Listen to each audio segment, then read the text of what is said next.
Shalom everyone, Ariel Tzadok here from the KosherTorah School, found online at www.KosherTorah.com. Bringing to you today's daily Sefer Yetzirah lesson. This is lesson number 23 in our series, of course, dedicated to the safety, health, the well-being of everybody affected globally today, facing the trials and tribulations of our present pandemic. Refuah Shlema, everybody. Let's get down to business. Remember now when we're talking about Sefirot. Eser Sefirot Bili Ma. 10 Sefirot, not 9, not 11, just like we discussed, Bili Ma. Don't try to academicize and intellectualize Sefirot. This is a big problem. Just let me digress a second before I go into our text here. Remember, our Sefer Yetzirah, in whatever original form it existed, it's been around for a long time. Modern scholarship will say it's from the 5th century, 6th century, 10th century. No one is going to be able to put their finger and exactly say when this book was written or by whom. But we do have a curious reference to something similar to it, if not it itself, in the Gemara, in the Talmud. The Talmud, we know, was put into its present form, codified. Remember, it's an encyclopedia, not a book. And it was about the end of the 5th century or so. So this has been around for a long time. And when you look at the text itself, our Sefer Yetzirah, let me be blunt now, this is not a book of Kabbalah, which has become over the many centuries. Kabbalah, as we understand it today, developed in Provence and France around, 13th, 14th century kind of stuff, in the 1200s, around there. And that school or schools of Kabbalah, this is like Ramban Nachmani, Rashba, and the others before the Zohar even. Nevertheless, this was a philosophical, academic study of metaphysics. It was not experiential.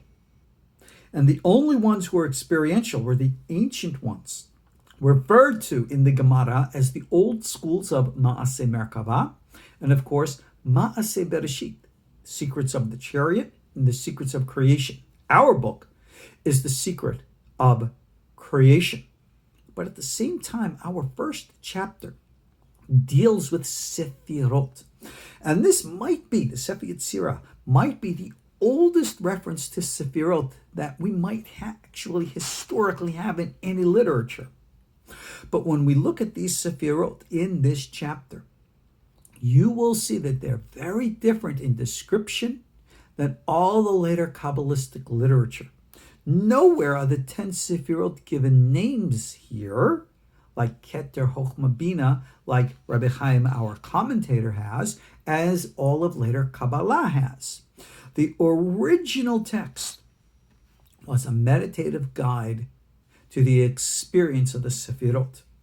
With that being said, we look today at academic Kabbalah as pretty much following the Lurianic school, of course, brought to us by, codified for us by our author, Hayim Vital.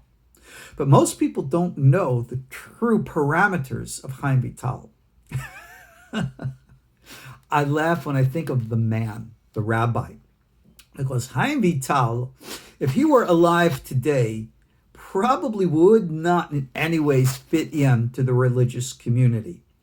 There are words today that the ultra-Orthodox throw around to tarnish those who do not meet their semblance of acceptability, and they'll call them fringe. Oh, you're on the outskirts of our community. I've heard those words bandied about to call this rabbi, that rabbi, whatever. Everybody, today uses what we call lashon hara, slander, rechilut, lies, to insult and offend anybody who they don't like.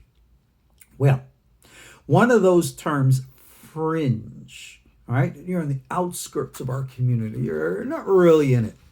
That is how they would have referred to Hayim Vital. And I've written about this for many years. Hayim Vital was an eclectic of the highest level. This is a man who would do things that modern rabbis wouldn't do with a 10-foot pole. he used to talk with these Sufi sheikhs. He used to interact and learn through different things. Read his book in English, the Sefer Yetzirah, his autobiography, the kinds of stuff that he did. He interacted with peoples of other faiths. He interacted with things that people today won't touch. He wrote books on Kabbalistic magic, angelology, and of course his famous guide to meditation in the 4th chapter of the Shara Kedusha was considered so out of this world that it was censored from when he originally wrote it in the late 1500s, and it wasn't published for the first time until the 1990s. But there he was. He was into alchemy. He was into all this stuff. So for those of you out there who you think, quote, you're on the fringe, well, Rabbi Chaim would have been one of us. He would have been right out there, and he understood the experiential of the ancient schools that later rabbis using his works actually censored his works so as to leave that stuff out. When you read Chaim's stuff, all right, and he talks to you about the world, I mean, his Ultrot Chaim, which we've taught in depth, the Etz Chaim, which I've taught in depth, all the 8 gates of Rabbi Chaim Vital, I have classes on all of this. I think the only one in English who teaches this stuff. Go on to KosherTorah.com. Check out our course pages. You'll see a lesson-by-lesson syllabus of all this stuff. Where do you think he got this stuff from? Yes, he elaborates most of his ideas from the Zohar. Yes, he will claim that the Ari taught him this or that. But then he says that the Ari would come and teach him in his dreams at night. You go look into the writings of Rabbi Eliezer Gemizah, who talk about dreams and the like, and you'll see it's not necessarily the actual soul of the individual who comes to you in a dream of the dead. The dearly departed, they have to move on in their own spiritual evolution. Yes, many a time they are connected to us, but most times they got to go on. So if you're seeing that dearly departed, it might be your own malach, higher self, or something in the form of that individual from this previous life, guiding, instructing, teaching you. With that being said, we can recognize that Hayim Vital was of the experiential school, even though that side of his teachings was deleted out. He was of the prophetic Kabbalah. That's why he taught Abulafia in the censored Shara Kedusha Part 4, of which you should know. We have an entire course, KosherTorah.com. Check this stuff out. I mean, you guys email me all the time, and you say, we want to learn. Well, the learning is there for you, but if you don't pick it up and take it and quote, run with it, what do you want me to do? Now, it is in his commentary, especially here in the Sefer Yetzirah, that those from our experiential schools, we crack a little smile, because we recognize, even in the subtle words that Rabbi Chaim speaks, that he did know. He did experience. He recognized that when we're talking sefirot, as much as he tries to understand them and express them to us in a philosophical way, when you learn about the Otzrot Chaim especially, which is his later work, and he talks about the worlds, and we call Seder Hishtalshelut, the order, the evolution of the worlds, recognize that all this came from within him. And he wasn't talking about the worlds out there. He was talking about the inner realm of the human psyche. The Ein Sof, Adam Kadmon, all the worlds of the inner worlds within us. They are the higher domains within our psyche and consciousness which transcends this physical limits. And if you don't understand that, then you will not understand anything. Baal Shem Tov made this point very clearly. In the Sefer Baal Shem Tov, Parshat Vayat Hanan, there's this little story, as that book always has stories about the Baal Shem Tov.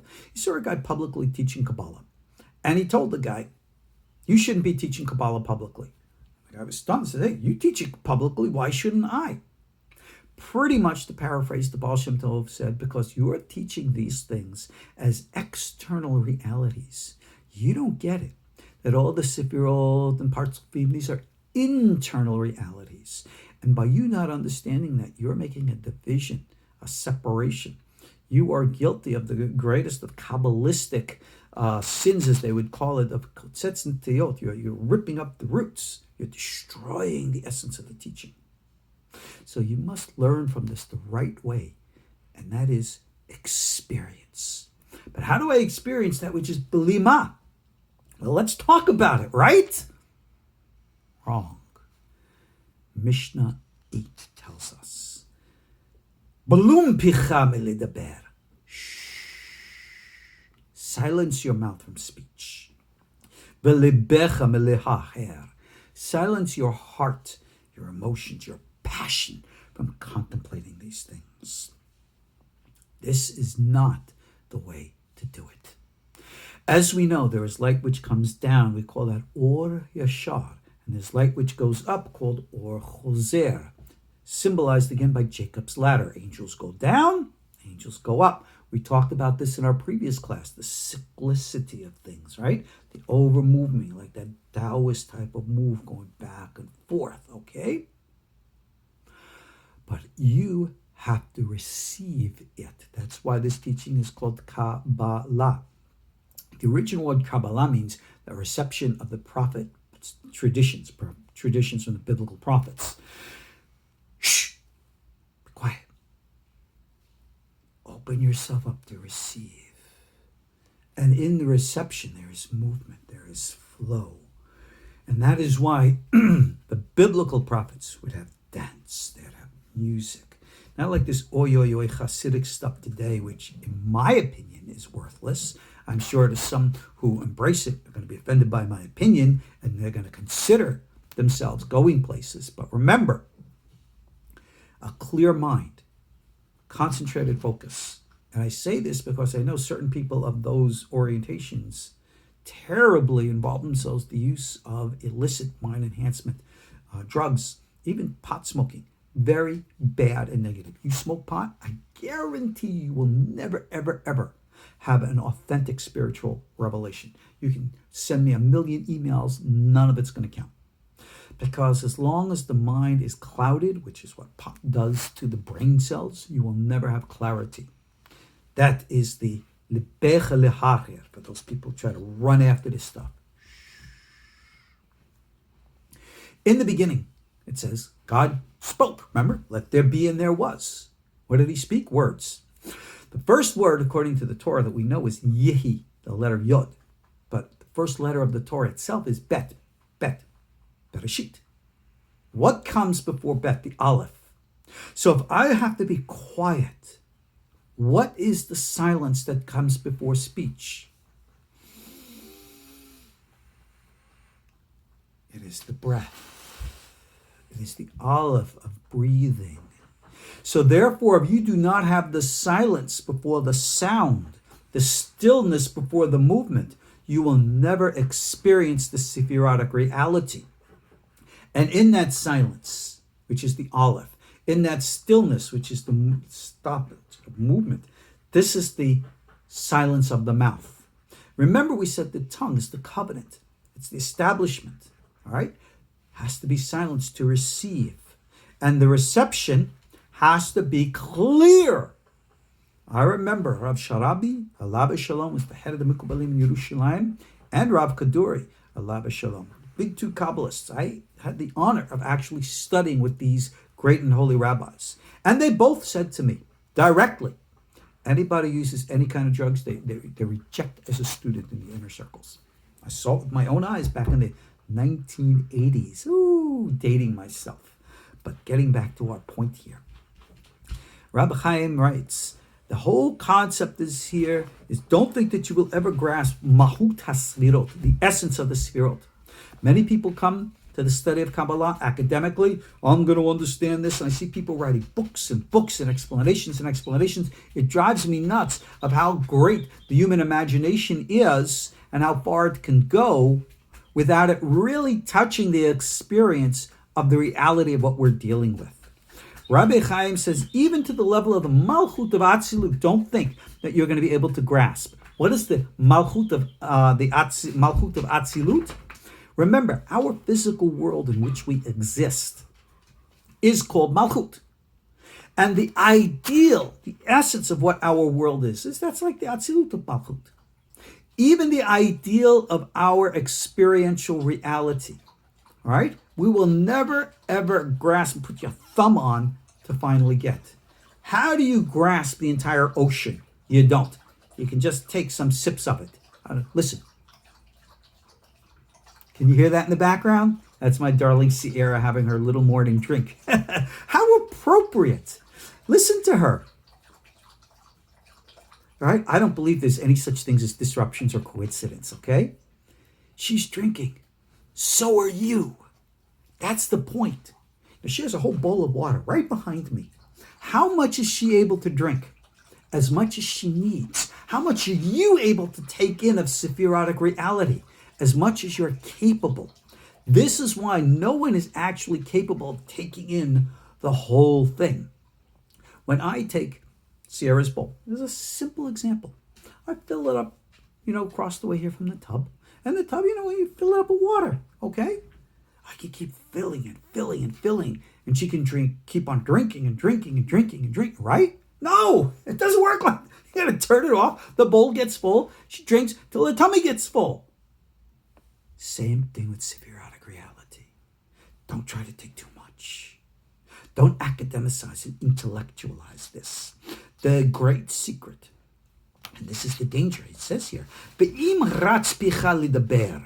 if your mouth runs to speak, and your heart to contemplate, shuv lamakom, return to the place. The place. Rabbi Chaim, he says, yes, this is the secret of Tiferet, which is the secret of the place, all right? And he goes here, I'm just going to throw in some things here. We don't have much time. Ratsu, remember running, he says that's the numerical value of the name of the angel Nuriel, the light of God. He says that's Malchut. And the Shuv, returning, that's the numerical value of El Shaddai, the secret of Metatron, which is Zah. And this then is the secret of the unity of the Holy One, blessed be He, and the Shekhinah. What does all that mean? Very simple. When you want to receive, you have to be silent. And only when you have received in silence can you then take the silence and turn it into sound. But if you try to seek sound before silence, you are inverting the order. It's like reversing the polarity. And you will get shocked.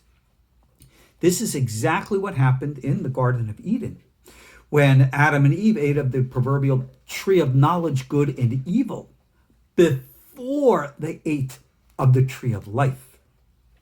Think about it. God said, remember the story in Genesis, don't eat of the tree of knowledge, good and evil. What would happen if Adam and Eve said, cool, we won't eat of that tree, but this tree of life over there, you never said we couldn't eat of that tree, now did you? So they ate of the tree of life first. If they had done that, God would have proverbially come back and said, okay, now you can eat of the tree of knowledge, good and evil. The prohibition was conditional.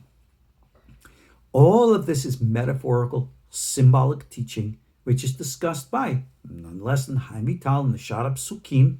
And I have full lessons on this in the course on the 8 gates.